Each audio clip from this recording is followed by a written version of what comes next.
I hope you're keeping warm wherever you are. As for those guys who are enjoying their summer break, I'd say thanks for taking our sun. We quite enjoy a lot of sun here in Nairobi, but today it's pretty cold. So, in today's show, we have a lot to discuss. First of all, let me apologize for not being online since Monday. It's been quite a hectic week for me, but we have a lot to talk about today. I hope I can be able to have it all within 1 hour. So, a big week for Manchester United. Not so much going on in terms of signings coming in. Same old news for Mbeumo, but there is a transfer twist, as well as some Sancho drama, Rashford news to Barcelona, as well as United players are back in training this week. This is the first week of preseason training, and new kid numbers have been announced. So let's get on with it. So make sure you subscribe. You also follow our pages, like our social media pages, United Qua Ground, on all social media pages. We are on Facebook, Twitter, Instagram. We're also on TikTok, as well as we have a Discord server. Make sure you check the links in the description below. Yeah, so let's start with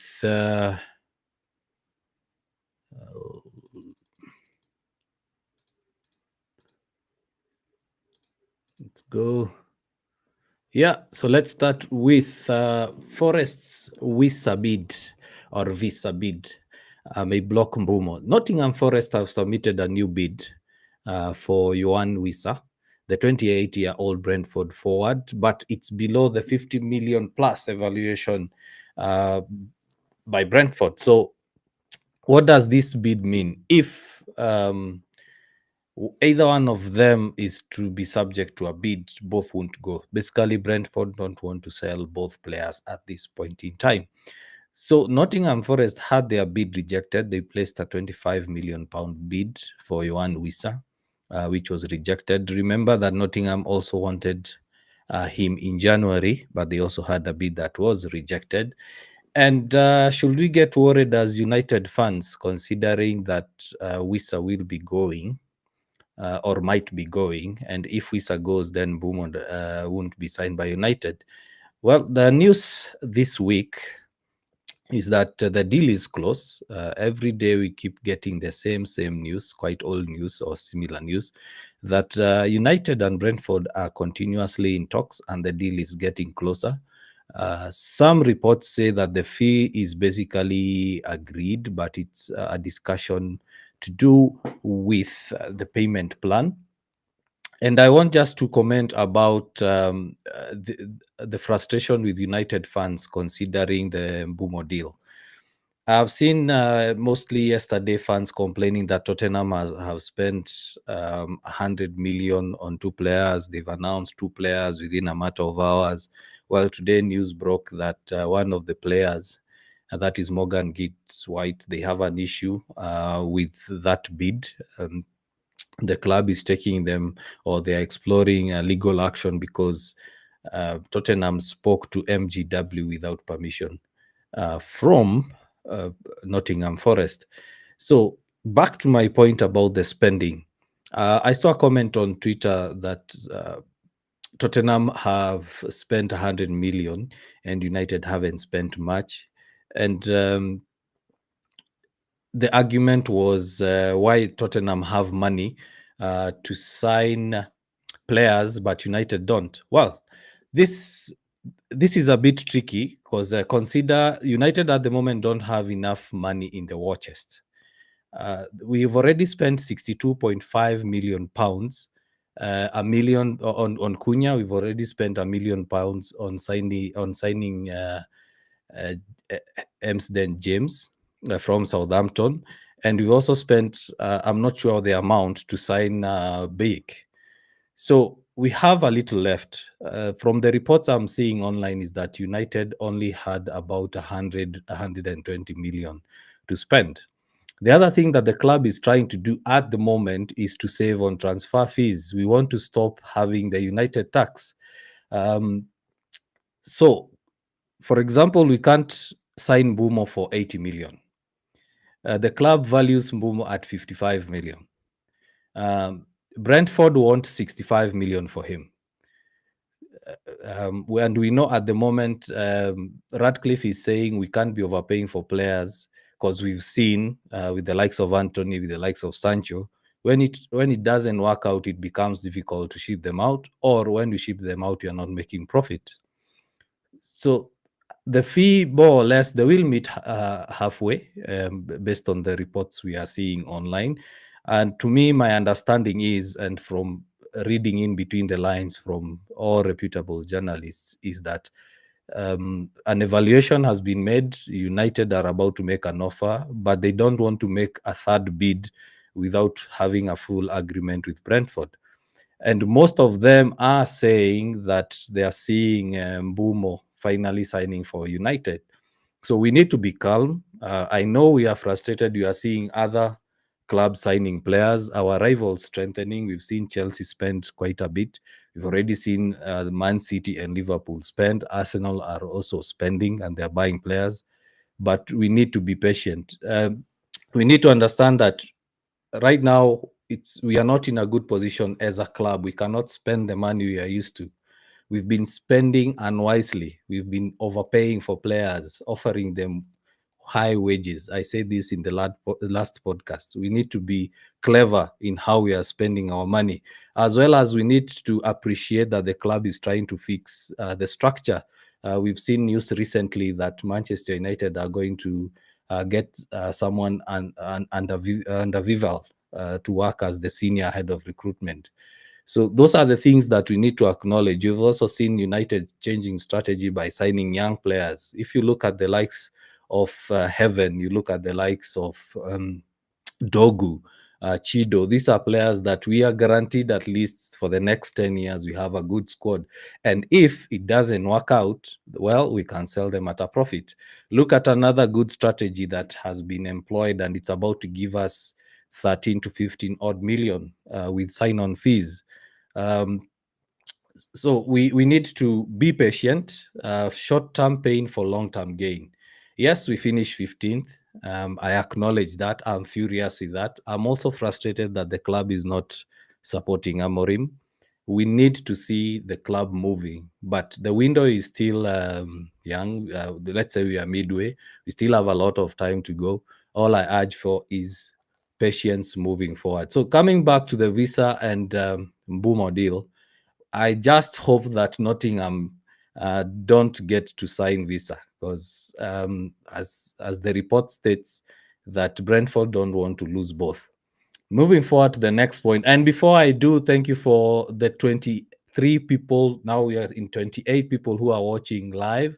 Make sure you send your chats through. I'll highlight them. I'll read them.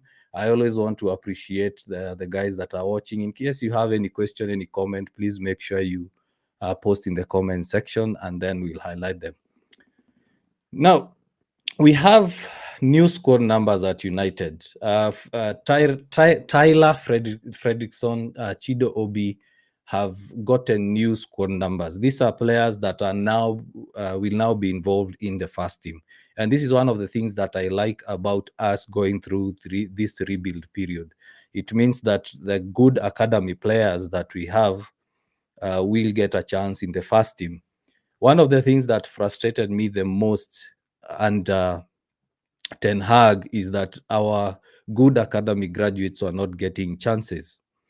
And now we have at least Tyler Fredrickson, we have Chido Obi, we have Mino, and all those young players that are going to come through to the first team.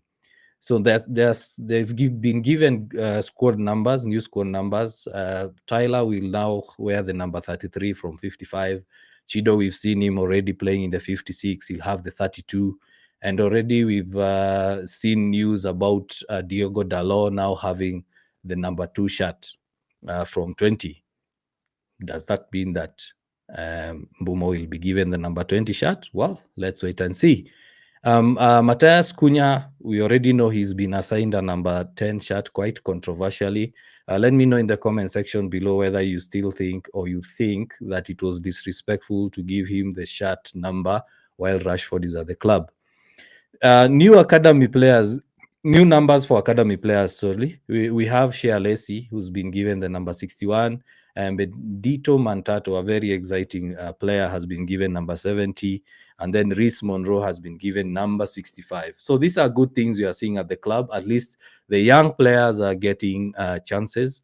I hope we get to see them in the preseason. I know the likes of Tyler and Chido will definitely get chances. And we also have some other young graduates that were recently in Germany in the Adidas HQ for their training, and I'm sure they'll be brought in into the first team squad to at least get some experience. We've already seen some players going out on loan, so this is a good thing. As much as everything is going against us at the moment, it's a good thing seeing young players getting a chance at United, and this is the future. We need to be having good deals. I was having a thought in the morning about the last 10 years and what we've gone through. And in my mind, I was thinking about how we've not been having good signings. When RVP left, when Van Persie left, we didn't quite replace him with forwards, with a good forward. We thought Anthony Martial will be our next forward. His career at Manchester United was riddled with injuries. But since then, we haven't quite locked down a good forward. Lukaku came in. He did not quite perform to the level that we expected him to perform. He did score good goals, but he didn't settle down at United. Then we had the likes of uh, sorry guys, I'm zoning out. We had the likes of Zlatan, uh, uh, who came in for a short time, but we really never had a good forward, a long-term signing that could play for the club. And as we've seen in the transfer period right now, in the transfer season, we don't have a plethora of strikers to go for. Every club right now is looking for a striker, and there are quite few. Other than the likes of Oshimen, the likes of Jokeres, there are not so many good forwards, and the ones that are available are at a high price. We've seen forwards being quoted at a price of 100 million euros. So moving forward, we need to start looking at transfers long term, not just signing for the short term. During a rebuild, you can't get a stopgap. You can't get even a 30-year-old. For example, I like the idea of us signing Watkins. Watkins can be a good stopgap as we are trying to lock down a long-term forward. Even Oshimen. Oshimen is a good stopgap for a short time. And then we look for a forward, probably it can even be Chido for the long term. We've seen a revolving door when it comes to players at United, and that needs to stop. We need to start building a squad that we know will play together for at least 6 seasons. We can't keep changing. Similarly, we can't keep changing managers. If something goes wrong, we need to be patient as fans. We've seen a lot of managers, big names, come to United over the past 10 years, and nothing has really changed other than Ole and Mourinho getting second position and a few cup trophies here and there. We haven't really been there to challenge for the Premier League. You look at the likes of City, you look at the likes of Liverpool, they had that long term plan. The City squad that won the treble, it was built over time. Um, and it was built under Pep. Fine, he had money to get the squad, but we are not in that position. So we need to be patient. I know most guys are not happy with Ineos. They're already comparing Ineos with the Glazers, but we need to understand that Ineos have already invested a lot of money in the club, more than the Glazers themselves. The Glazers have only been taking money out of the club. So once again, fans, I know we are frustrated. I'm also frustrated, but we need to be patient. Um, Remember to subscribe to our YouTube channel, as well as give this video a like. And if you have any comments, please share them or write them in the comment section below, and I will be able to highlight them, read them. If you have any question, please do ask. Rashford, I saw this tweet and I was a bit mad. We have a lot of toxicity and negativity on social media, especially on X. There is this air of doom and gloom, and it's like people are looking for a negative tweet or negative news to rage. And it's understandable. We are humans. We want to vent frustration. But looking at this tweet from Steven, uh, Marcus Rashford used the back gate to report to Carrington. Ruben Amorim departed from through the front.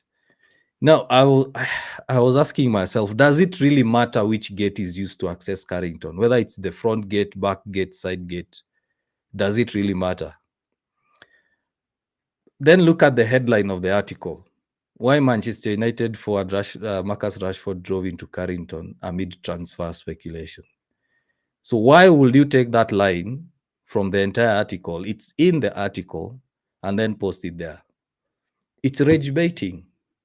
Right now, anything that you post negative about United, you'll get clout, you'll get followers, you'll get likes, you'll get mentions, you'll get retweets, you'll get screenshots. Look at even now, we are discussing it on the live. This needs to stop. And somehow I'm happy that United are keeping quiet on some of these things. We know that United are a media darling. The media loves United. The media loves to report about United. A player can be linked to United just for the clicks. Even the club is not interested in the player, but you hear that Manchester United is looking at, is observing, is monitoring. And then later you find that, the club is not even interested. Last night we saw a tweet about, or was it yesterday, that Garnacho has been allowed to train with the first team, but no one dared to verify. A few people dared to verify that that news is actually valid, is actually true, is actually correct. But how many people went on to beam into the club, to talk, to be negative about the club? And then later we see reports coming out that it's incorrect, it's fake news. So don't believe, don't trust anything and everything you see online. And that's why we try as much as possible at United Core Ground to keep things positive and not just to pick any news and post it on our socials, because we've realized that there are a lot of people who are taking fake news and then it's just for clickbait. It's just to get mentions, just to get retweets, comments, reactions, basically. So please don't take anything on social media for the real truth. Wait for the major news channels, wait for the credible sources, wait for the top journalists, and then now we can react. When I saw that report being denied by United, I went back to check at the guys who had posted negative things about the club, and all of them had deleted their posts. Why do that? Why make yourself look bad? I mean, when we started United Core Ground, it was for the fans, by the fans. We don't want to have a negative space. Personally, I try to be as optimistic as possible. Yes, I am human. I get frustrated. Sometimes I want to lash out, but I do calm down because I usually tell myself, I'll give an example. I'm in Kenya. I've never been to England. I've never been to Old Trafford, but I follow the club whenever I can online, whether it's through social media or through the news, through radio. I try as much as possible to get the information, and I'm sure most of us are in a similar setup or are in a similar scenario to me.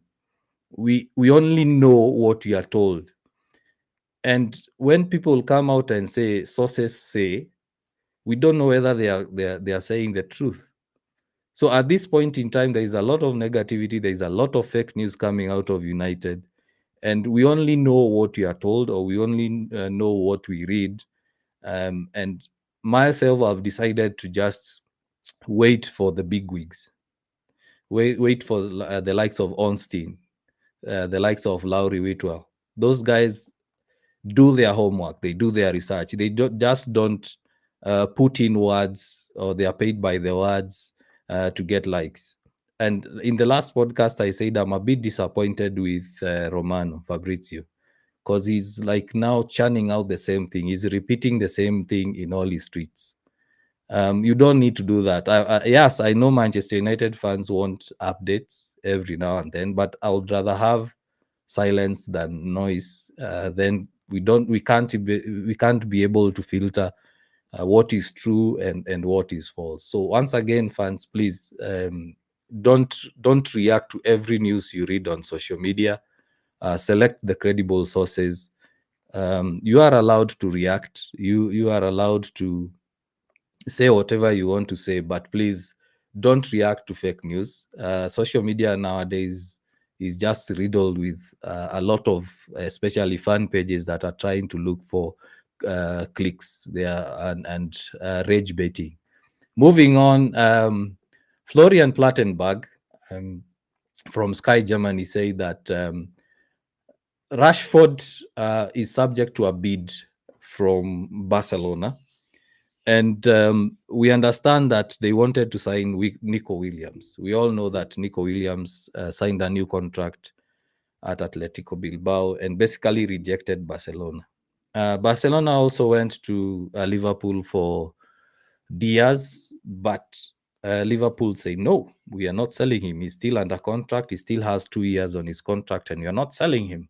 And I don't think Liverpool want to be in a space where they lose one of their key signings and start looking for another one. And then we all know that they've signed Wits, and you can't sign two key. It's not ideal to have or to sign two key players in one window. It usually disrupts the team chemistry, and it becomes difficult for the team to gel. And we know Liverpool right now are facing stiff competition from Man City, who've also made good signings. And if Arsenal do get Victor Gyökeres, then they are in for the shout of the Premier League. So the third option here is Marcus Rashford. Manchester United are willing to take 40 million on him, which is a good profit for us, and it can help us in the transfer market. And Florian basically said that talks are ongoing, and that Barcelona will sign him soon. So let's wait and see. As I said, let's not react to every news we see. This is just a report saying that Barcelona are now moving for Rashford because Luis Diaz and Nico Williams are not available. So, yeah, for those who want to see Rashford leave, cross your fingers and make sure that you follow the news. We'll try as much as possible to bring you all the updates. And let me know, in case Rashford is not sold, will you keep him at the club? Personally, I would, if he can mend the relationship with Amorim and he works hard. Because right now Amorim wants players to work hard. I would keep him. I'd keep Rashford. Considering that we don't have enough money to buy forwards, I'd keep him if he doesn't go. But for one season or so, I think also his contract is due, but I will keep him. I would love to see a front three of Rashford as a 9, Mbeumo on the right 10, and Cunha on the left 10. I would like to see that. That's a fluid attack. We know the three can play as forwards, they can play as number 10s, they can play as wingers. It will be exciting to see. Thanks, guys, for watching. Make sure you also hit the like button. If you have any comments, please post in the comment section below. Now, Jadon Sancho, what do we say about Sancho? I mean, he doesn't want to reduce his wage demands for interested clubs. Finally, there is an agreement between him and Juve. And Juve are willing to pay the valuation, 25 million euros to United. But now he's asking for severance pay of 5 billion euros or 4.3 million pounds. I think this is the worst signing we've ever had at United. He surpassed even Di Maria. Man, this just I'm just frustrated with Sancho. You know, I was so looking forward to having Sancho in our squad. When he was at Dortmund, he was an exciting player. He was one of the best players, the best young players in Europe, but it seems like it's not working out. But what is this, man? Just leave. Just leave. Sorry. I said I don't like to be negative, but please allow me for this short time just to say I'm a bit angry with, not even a bit, I'm angry with Sancho. Well, what do we do? Let's just pay, take the loss, take the hit, take the 5 million euro hit and say bye bye, see ya. See ya. We need to move on. This is long overdue. The relationship is already broken. We just need to let him go. He just needs to leave. We wish him all the best wherever he goes, but this has gone on for far too long. He just needs to find a club and play. We also need to move on and get other targets. Yeah, so sorry. As I said, I like to be positive, but this Sancho deal, it's quite frustrating to be honest. Now, the last bit of big news, and this is a big news for me. I was excited when I saw this. Have you guys noticed that the players have come back lean? They've dropped a couple of pounds, couple of kilos, and this is good. Look at that photo of Casemiro. This was last year preseason compared to this year preseason. This is amazing. I remember Amorim kept insisting that the squad does not have athleticism and they don't have physicality. If you've watched some sporting games, I did watch some sporting games. I love watching all leagues. And when Sporting started having a run, I used to watch their games. Sporting were a very athletic team. They would press hard, run hard, put the miles in. And that is what we lacked at United last season. We need to have these players give their all. We need to have them running from minute 1 to 90 plus.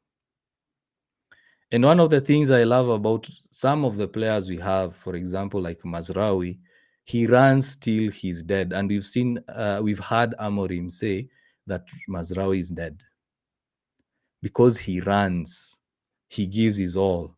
You look even at you look at the likes of Ahmad, Bruno. But now we need the whole squad to run like mad. And I also want us to be mean. I want us to be bullies. You know, when you look at the EPL, you look at our games, you are always bullied. I hated watching us play against Brighton and Brentford because they always bullied us. We play soft. We need to play mean. Fine, the rules have changed. You can get very silly yellow cards, even red cards, but still, we need to be mean. If you watched the Real Madrid versus PSG game, that's the sort of play I would like to see at United. You saw how Dembele was pressing like crazy. He was running, pressing, and you saw the results. They even scored goals due to defenders' mistakes out of the press. We need to do that. We need to do that game in, game out, week in, week out.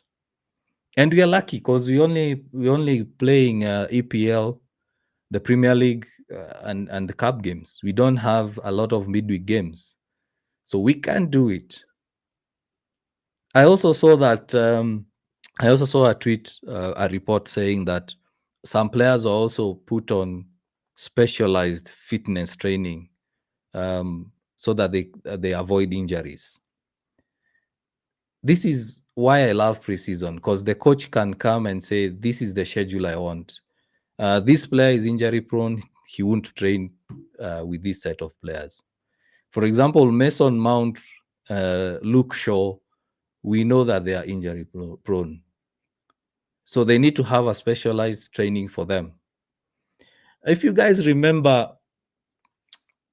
when we signed Robin van Persie, and Robin van Persie at Arsenal was always injured. But when he came at United, Ferguson gave him a specialized training regime, training schedule. And we saw the impact it had. And RVP barely missed games. So we need such kind of things. Because we signed Mason Mount on a huge fee, and we haven't really seen him perform. He had a good cameo, a good game in the Europa League when he scored those goals. And I think we have a player there. Also, players like Kobe, we need Kobe fit. Kobe is one of our young academy bright talents. We need to have him fit for the entire season. Also, we need to see Luke Shaw. I still think he can play. Fine, we want him to leave because he's always injured. But if he can keep fit and become a squad player for us, that's a plus. Right now, we are playing in a back three. Luke Shaw can play the left center back. We've also seen Martinez injured most of the time.